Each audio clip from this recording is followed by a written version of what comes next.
In the desolate wasteland that Earth had become after defeating Thanos, Tony Stark sat alone in a hidden fortress high in the mountains of Latveria.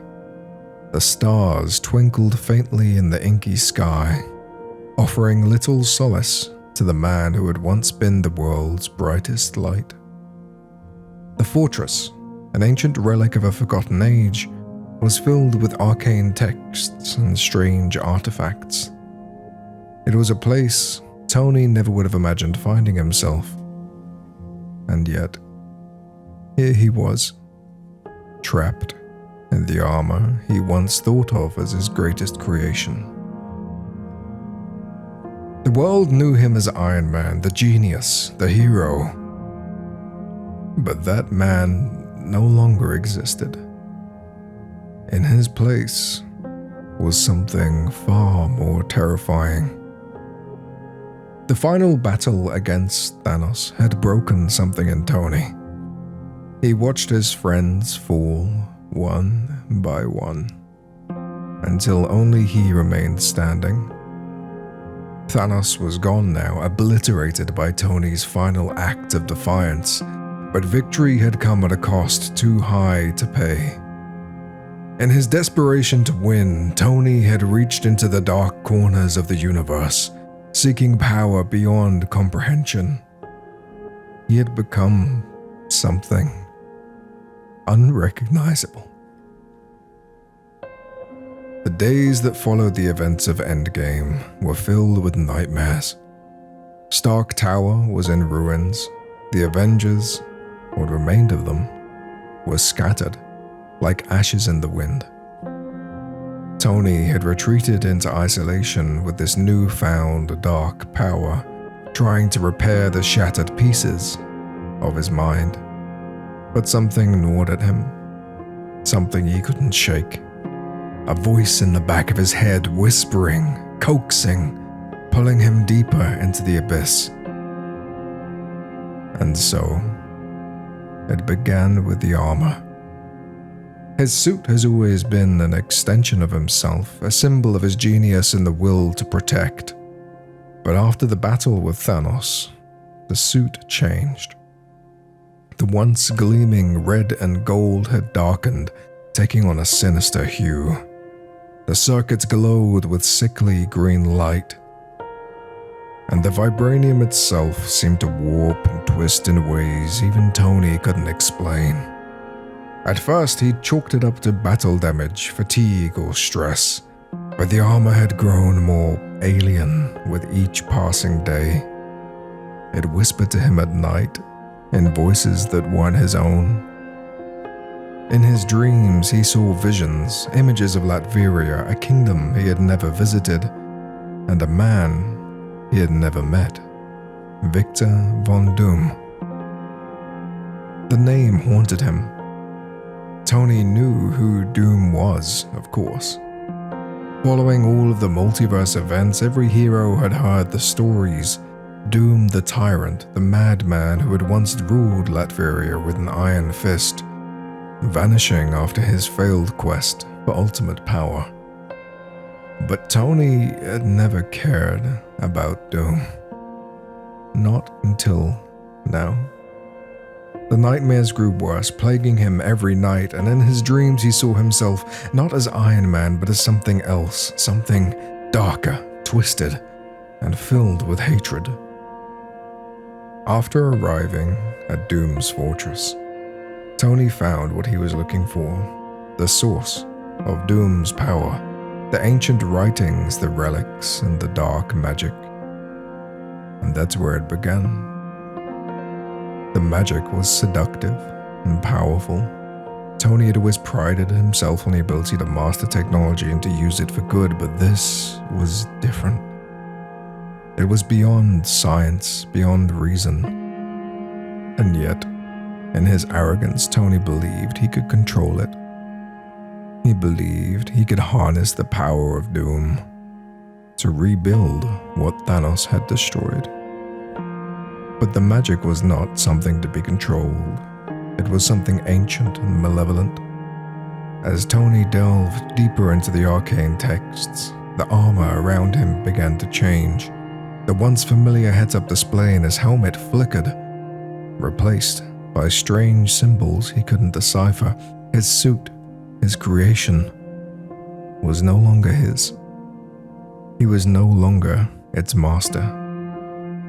The first time he realized the armor was alive was the night it trapped him inside. He had been working in his lab trying to analyze the dark energy coursing through the suit, when, without warning, the faceplate slammed shut. His commands were being ignored, overridden by something within the system. The lights dimmed, and for a moment, Tony felt as though the suit was suffocating him, tightening around his body like a vice. It was the suit now that decided when Tony could leave, when he could eat, when he could sleep. The man of iron had become Doom. Months passed, and the world began to forget about Tony Stark.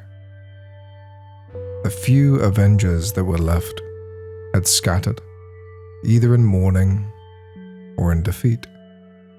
None of them even aware of Tony's fate.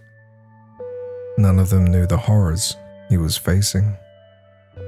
Until one day, Peter Parker, Spider-Man, couldn't let go of Tony. The man had been like a father to him, a mentor, a beacon of hope in a world that had grown dark. When Tony disappeared, Peter had gone searching. After many years, Peter arrived at the mountains of Latveria. He had heard the rumors, whispers of a dark figure lurking in the abandoned castle of Victor von Doom. A figure that sounded all too familiar. When Peter arrived at the fortress, the air was thick with oppressive energy. The once majestic castle was in ruins, its walls blackened with age and the remnants of dark magic. Inside, the halls were eerily silent, save for the faint hum of machinery deep within. As Peter made his way through the fortress, his heart raced. He couldn't shake the feeling that something was terribly wrong. His spider sense had been going off non-stop since he crossed the border, and the closer he got to the heart of the fortress, the more intense it became. And then he saw him. In the center of a vast chamber surrounded by arcane symbols and flickering green energy stood Tony Stark, what was left of him. His armor, once a symbol of hope, had become a grotesque, twisted version of itself. Jagged and broken, the once bright arc reactor was now pulsing with a haunted green light. "Mr. Stark?" Peter's voice was barely a whisper. The figure in the center of the room slowly turned, his movements stiff and mechanical. The faceplate slid back, revealing a portrait of someone Peter barely recognized.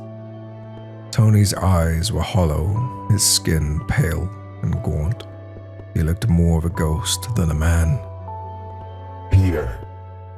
Tony's voice had become rasped, strained, and distorted. "You shouldn't have come here."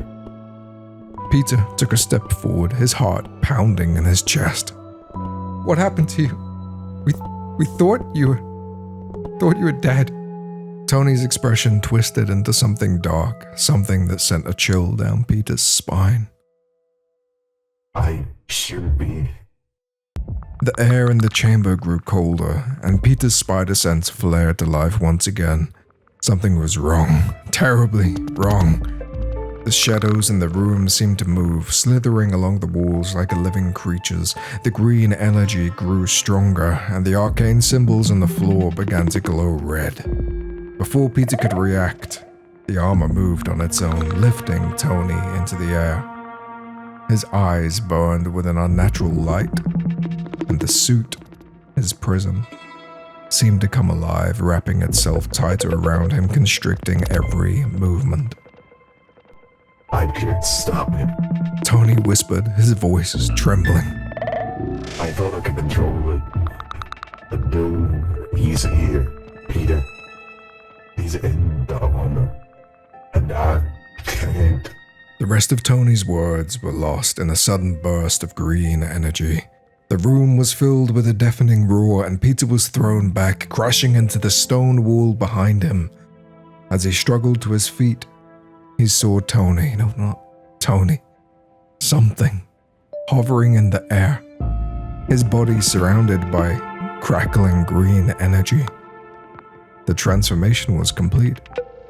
Tony Stark was gone, and in his place stood Iron Doom, a twisted fusion of a man, machine, and dark energy. His face was hidden behind a mask, Doom's mask, and his eyes burned with unnatural fire. Peter stumbled to his feet, staring in horror as the figure descended, metal footsteps echoing in the empty chamber. "Mr. Stark, please come back." But the man who had been Tony Stark was no longer listening. Iron Doom raised his hand and with a flick of his wrist sent a wave of dark energy crashing towards Peter. The young hero barely had time to dodge, the force of the blast sending him skidding across the floor. You shouldn't have come here, Peter.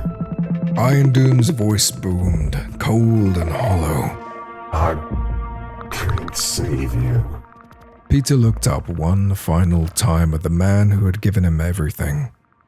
And then, just as Iron Doom prepared to strike, a blinding yellow portal appeared, with Reed Richards and Dr. Strange pouring through. Strange tried to contain Iron Doom's movements just for a minute, while Richards grabbed Peter's hand, pulling him through the portal. After a brief moment, Peter opened his eyes and realized he was miles away. But relief turned to horror as Strange apparated in front of them, blood seeping from a gaping wound across his chest. Without a final word, Strange's eyes closed. Reed Richards put a hand on Peter's shoulder, and the two knew that the fate of the world now rested on their shoulders.